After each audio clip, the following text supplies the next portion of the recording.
What is the craziest thing you've ever experienced working at Shoe Palace? You shut the fuck up. I'm not talking to you, bitch. Shit, what haven't I experienced? Her name was Angela Simmons. Somebody literally touched me, drops his pants, no draws. What's up guys, it's Asia. So today I am gonna be recording a video where I talk about some crazy story times at my job. For those of you who don't know, I do work at Shoe Palace. I don't know if I'm gonna get fired for this video or in trouble for this video, but I just kind of wanted to talk about some of the crazy things I have witnessed. You're right, they don't care. They don't care. But anyways, I just want to share some of my stories and like some of my coworker stories of some of the experiences that I've had working at Shoe Palace. And for y'all that are like, okay, like what's the big deal? It's a shoe store, y'all will be surprised by the stuff that happens at this store. So I just kind of wanted to share with you guys some of the things that I've experienced, that my coworkers have experienced. So right now, this is Rebecca. Hi, but guys. I've been working with her since I started at Shoe Palace. So I'm gonna have her go ahead and introduce herself, and she's gonna go ahead and share our first story. I'm Rebecca. I've been working at Shoe Palace for almost 4 years this month because I started when I was 17. The first story I have is when this customer tried to return her daughter's shoes that were like extremely dirty, like not even to the point where she just tried to say she just tried them on at the house, but the bottoms were dirty, like the inside was dirty, the whole shit was dirty. Don't be trying to return dirty shoes. It says it on the fucking receipt. Don't act dumb. She was mad tripping on like the fact that my old manager Ashley was like, we're not gonna return the shoe because it's like, fuck no, that shit was dirty as fuck. She was like, no, like we can't return it unfortunately. And the lady was like, fuck no, like I need my money back. I don't care if they're dirty, like give me corporate's number. If not, like I'll fight you. I'm like, girl, I'm just there standing watching, like, you know, eating my imaginary popcorn or whatever. And literally like the other AM tried to come in and like kind of help out the situation, but then it just got worse because Betsy almost got down with her. So then we had to call security. Security came, didn't even do shit because she was still in there barking at us and like fucking saying. So I said something. I was kind of dumb. I was 17. I was like, oh, well, they're just doing their job. I don't know why I said that, but I was like, they're just doing their job. And then she was like, you shut the fuck up. Like, I'm not talking to you, bitch. You fucking, you dumb bitch. Take off your shirt. Oh no, she didn't even say take off your shirt. She said, let's go outside. I'm like, okay, well, if I'm gonna go outside, I do have to take off my shirt. That's the only rule. She probably said, y'all can fight, but you gotta take off your shirt. Literally, no, dead ass. You just gotta take off your shirt. She was like, oh, I'm gonna beat your ass in front of security. Security was just like basically watching too and didn't even do shit about it. And I was like, okay, but I'm 17, miss. Like, you need to pipe down. And she didn't. She just kept saying she was gonna fight me, Betsy, and Ashley. And then the bitch still got the return. She still got her money back, bro. You still returned it after all that? They did, bro. They fucking did that shit. Like, I was like, really? Yeah, so she got her money back just from doing all that. She was still threatening me, bro. She was threatening me for my life. But yeah. That's crazy. She still got her money back. Okay, y'all probably like, okay, like what's the big deal? What's the deal? See, this is the thing. That's not in our job description, fighting people. It is our job to sell you guys shoes. If you guys want to make a return, we'll return it. But if you try to return some dirty ass shoes, like what do you expect? You're not just about to come in here and be like, oh, I'm gonna return this dirty shoe. I will admit that some of my coworkers or some of like, you know, our past managers, they're down with the get down. They gotta take it outside and take the shirts off. They will. He literally ran outside before, just took off his shirt. Didn't even know what the fuck was going on. They're down with the get down. This other girl tried to fight me because I told her to put on her mask. Why does everyone try to fight you? I don't know. I just told her to put her mask because she had it right here. She's like, bitch, I have it on. I'm like, girl, it's on your chin. That is our first story. Don't return dirty shoes, please. That's the message that I have to give to y'all. If you ever come in with some dirty shoes, I will fight you. No, I'm just kidding. Throw them away. Thank you for sharing your story. Now we're gonna go ahead and move on to the next story. So now I'm with my coworker Jacob, and he's about to tell y'all his craziest story. So Jacob, what is the craziest thing you've ever experienced working at Shoe Palace? Shit, what haven't I experienced? You know what? I'm not even gonna go into that. I'm gonna just give you a rant since I'm quitting. Let me tell you what's been going on. So first of all, we got rats in the stock room. Yeah, we got rats. They be nibbling the boxes and all that. You see the little poop on the floor? That's dirty as fuck. We all know that for sure, right? That's disgusting. Second, don't even get me started with the ghost. I be so goddamn discombobulated to come into the store sometimes. We got the ghost, we got the rats. Got the crazy ass customers. The hot water be smelling like ass. I don't know what else to say. There's no goddamn AC in here either. The customers be complaining about how bad the store smells. People come in, they'll be like, what's that smell? I'll be like, I don't know, I just work here. I just say it's ass. There's hair on the floor. You can make a damn weave with that. So it sounds like you just ranting. Do you have a crazy story or like? Nah, it's just crazy ass experience. That was all for Jacob. Thank you, Jacob, for your time. Yes, sir. Now I'm with my assistant manager, Ellis. What's happening? How long have you been working at Shoe Palace? How long have you been at Lakewood? Lakewood, I've been about about 2 years. For the company, 4 years. So do you think you have some crazy stories to tell about Shoe Palace? I have a few. I have a couple. Definitely a couple. All right, so what is the craziest experience you've ever had at Shoe Palace? There's one that I could think of. It's not too crazy, but it's a crazy story for me. This was the story of when I was at work on the clock and I ran into my childhood celebrity crush. Who is your childhood celebrity crush? Her name was Angela Simmons. Y'all might know her from the reality TV show Run House. She was one of the daughters of Rev 1. Beautiful lady. To this day, I still got a crush on her. But the one time I encountered seeing her, I was on the clock at work. She pulled up in a Range Rover right in front of the store, and then she walked smooth out, and I was like, bro, that's Angela Simmons, bro. As soon as she come back out, I'm on it. I gotta get a number. Oh my God. I gotta woo her. Thirsty. That was, and mind you, this is one of the rare times that I've ever been thirsty for somebody, ever. I'm not a thirsty person whatsoever. But no, you're not. You're not. She would tell us, I would see girls all the time. They normally be thirsty for me. I don't be thirsty for them like that. Stop the cap. This particular instance, she went to Urban Outfitters right next door, and I was waiting for her to come out so I could spin my game. I stand in front of the store. I'm waiting. I see customers come in. Like, hey, welcome in.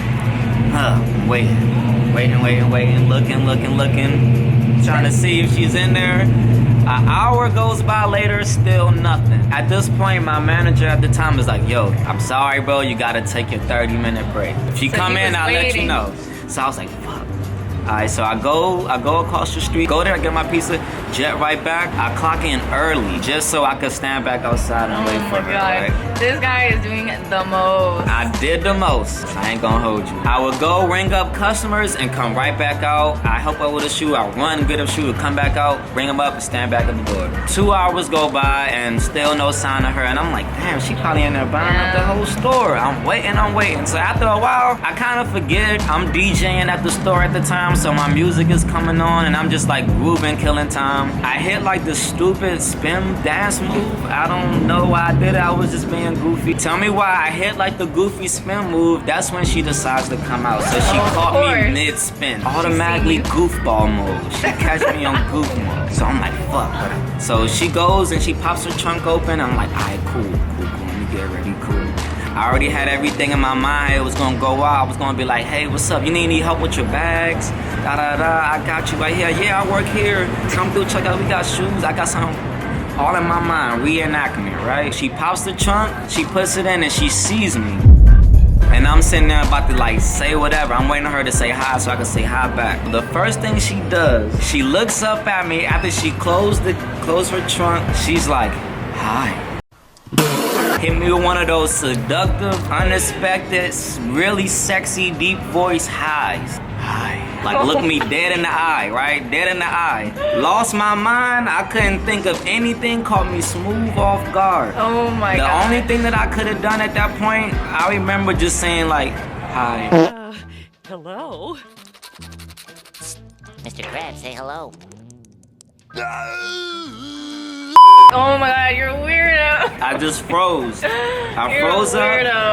And then she's like, see you later. And I was like, hi. And she drove right off. That was one of my one and only thirsty wild moments. That's if you want tough. to do it. Yeah. Oh. I never seen her again. That's really tough. That was your one chance. I'm sorry, not to make you feel worse. Yeah, my one and only chance. So Angela, if you see this, just let you know I'm on you next time. Next time, I'm on your head. If y'all have a similar experience to this, please comment it down below, because I just find it so funny. Sad. It's not funny. It's very sad. It's funny to me. Like, I would also comment, like, what would you do if you were in his situation? What would you have done differently? Imagine your crush, right? Yeah, imagine your celebrity crush. Like, it could be Rihanna, whatever. Yeah, you run into her at work. Like, what are you doing? All right, Ellis. Well, thank you for sharing your crazy experience. That is a pretty crazy experience. All right, we're gonna move on to the next story. Don't be thirsty, kids. I'm with my other assistant manager, Natalie. So, how long have you been working at Lakewood, and how long have you been working at Shoe Palace as a whole? Damn, I've been with Shoe Palace since like 2014. So yeah, that's like a long 7 time. years, yeah. Dang. But Lakewood, I just got here like 2 months ago. I worked here before, but this is the first time working with you. So, what is the craziest experience you've ever had at Shoe Palace? So I'm gonna go with the scary one, just because that's really like paranormal, like, you know. Oh my god. Yes. Okay, so I was at Westminster Shoe Palace, and the stock room was always really creepy in there. I would always hear like people like messing with the boxes. Anyways, I would ignore it. But one time, I swear to you, I heard like, first one time was like, like literally right in my ear. I was like, man, like I thought somebody was messing with me, right? I turn around, there's no one there. I go to the front and like everyone's on the floor. Hell no. And like I was really far away. Like I would hear somebody running away, you know, like if it was somebody. Then the second time was somebody literally touched me, or like something literally touched me, like they grabbed me. And it was scary. I just ran to the front, and I mean that's probably one of like the scariest thing that's happened to me with Shoe Palace. Craziest had to be the other day when Paul kicked the box and Asia was standing right there. Asia was like, "There's something here, like where the shoe forms are at." And Paul comes and just kicks the box, and a fucking rat runs through Asia's leg. Bro, and I was just scared. I was like, "Whoa! I never seen something like that." Like a rat, like a big ass rat, like just ran across my feet. It wasn't like a mice. It was like It was fucking huge. rat. Sometimes I feel like even our Shoe Palace is kind of haunted. Yeah, honestly, yeah. Well, Jacob says supposedly that he's seen somebody walking through the aisles. But I was thinking like maybe it could be the rat, you know? But he said he also heard like people messing with the boxes. But it could be the rat again, you know? Like maybe, I don't know. Shoe Palace may or may not be haunted. I don't know. There's some crazy stuff that be going on. I'm serious, but no, that is crazy. I think if I felt something or a presence touch me, I would be gone. Like I would be out of there. And I'm not really into that kind of stuff, you know? Like I don't really believe it. Like I don't. Well, maybe it's true, but like I don't really like to acknowledge it, you know? So I kind of just try to like brush it off. But that like whole touching was like another level, like scary. Yeah, no. And have you ever been to the Westminster Mall? That whole place is kind of eerie. Yeah. Especially when it's like empty and like at night, it's like eerie there. I don't know. And the craziest part is that after that happened, like the security guards were like, "Oh yeah, like this whole mall's haunted." And I was like, "What? Like that's scary." No. It's like really old too, so like they say it's haunted. Okay, well, thank you for sharing your story. Welcome. That was Natalie, guys. We'll go ahead and move on to the next story. Okay, guys, so that was pretty much it for my coworker stories. I was gonna have more of my coworkers tell their stories, but you know, some things came up. You know what? You guys are probably wondering, well, Asia, you know, it's cool hearing your coworkers' stories, but like, what's your craziest story? So I'm gonna go ahead and share one of my craziest stories working at Shoe Palace. I feel like I have a lot, but this one has got to be like on the top of my list. I don't know what it is. I don't know if I just attract crazy energy. I really don't know. It's always something like every day, but this one is probably just a little bit crazier than the other ones. So basically what had happened was, well, actually it was October of last year. So it was October 2020, you know, spooky season, COVID was on the rise. It was just spooky season and everyone was wearing masks and whatever. Basically, this guy comes in and he goes up to one of the mirrors in the store and he's staring at himself in the mirror, like legs spread apart. He had no mask on, with his mouth like slightly open, like just like,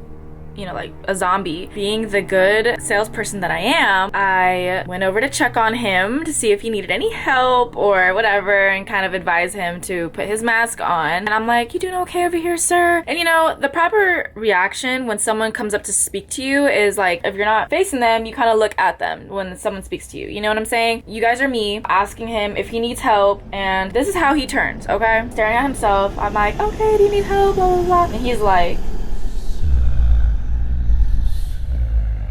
all slow, just like that, just. And I was just like, and then when he looked at me, his eyes were dilated and he just looked really creepy. Like, you know, there was no sparkle in his eyes, there was no life behind him. It was just very scary and like unhuman. I really don't know, it just gave me chills when he looked at me in my eyes, just because there was nothing on the other side, like, of his eyes, like very soulless and like cold. And I know that sounds dramatic, but I swear to you, if you guys were to look in this man's eyes, you would have been like, I've never seen that before. And he didn't say anything. He just turned toward me and was just staring at me with his mouth open, and I was like, okay, I'm just gonna back away, you know what I'm saying? So I just backed away. He just continued staring at himself. But then my assistant manager, Ellis, the one who shared his story, he tries to talk to him too, and he's like, "Hey man, like, you doing okay? Like, what's up?" You know? Bro, he freaking like lifts up his finger all slow, like like pointing, like he's gonna go point at somebody. No, he lifts up his finger all slow and then turns to where I'm at on the other side of the store, mind you, turns towards me and is just like pointing at me like like that. I seen this and I'm just like, oh hell no, no, no, no, no. I don't know what just happened. I don't know when we locked eyes if he, you know, he changed his gaze from himself in the mirror to me, and now he had like this, like, I don't know, obsession where he's just like, because he was following me around the store from a distance very slowly, because this man just moved very slow. I just felt very uncomfortable, so I just went to the back and just hoped that he leaves. So he leaves. So I thought, you know, that would be the last time I ever see this man. Nope. He comes back another time and he's standing in the front of the store right when you first walk in. He's standing there and I see him again. Tell me why this man drops his pants. No drawers, booty out, his little thing was out, everything was out, and he's just staring the same way, just like zombie. We called security, they had to come get him, pull up his pants. To me, it was just crazy, just the creepiness of it. There's been some other crazy stuff, you know, like there's been like us getting jacked, there's been like pipes bursting in the stock room, but for me, this has got to be one of the craziest simply because of how creepy it was to me. It was just really creepy and weird. That's one of my craziest stories. That's pretty much all that I have for you guys today. So thank you guys so much for watching this video. If you guys would like to see a part 2 with some of my other coworkers, because I think they might have actually some crazier stories. If you guys are interested, let me know in the comments. If you guys want to hear more of my stories, go ahead and let me know in the comments, and let me know really just what content you guys want to see from me, because I'm very open to ideas. Thank you guys so much for watching. Make sure you guys like and subscribe for more videos.